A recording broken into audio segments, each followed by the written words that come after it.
ఇవాల్టి నుంచి 3 నెలల పాటు నల్లమల్ల అటవీ ప్రాంతంలోని పర్యాటక కేంద్రాలకు విరామం ప్రకటించారు. పెద్ద పులుల సంయోగ సమయం కారణంగా 3 నెలలు నల్లమల్ల అటవీ ప్రాంతంలోని పర్యాటక కేంద్రాలకు, పుణ్యక్షేత్రాలకు అనుమతి నిరాకరించారు.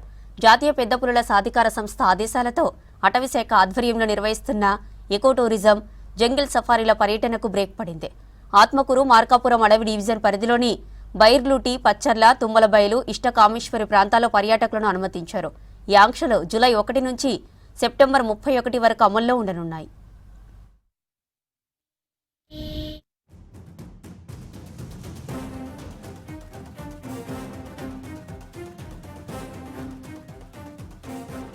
మన ఆంధ్రప్రదేశ్ రాష్ట్రంలో ఉన్న నాగార్జునసాగర్ శ్రీశైలం టైగర్ రిజర్వ్ అనేది మన దేశంలోనే అతిపెద్ద టైగర్ రిజర్వ్.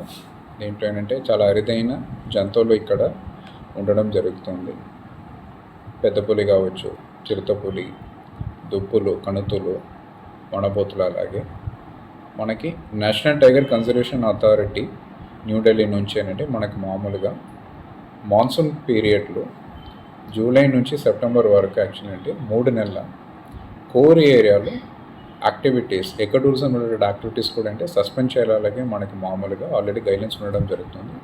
దాంట్లో భాగంగా మనము ఆత్మకూరు డివిజన్లో మనకి జూలై 1 నుంచి సెప్టెంబర్ 30 వరకు పూర్తిగా మనకి సఫారీ, కోర్ ఏరియాలో ఉన్న సఫారీ అన్నీ కూడా అంటే మనం సస్పెండ్ చేయడం జరుగుతుంది. బఫర్ ఏరియాలో ఏమేమి ఎకో టూరిజం యాక్టివిటీస్ మనం నడుస్తున్నామో అవన్నీ అంటే అలాగనే రెగ్యులర్గా నడుస్తాయి. దాంట్లో భాగంగా అంటే టూరిస్ట్ ఇవన్నీ కూడా అంటే నోట్ చేసుకొని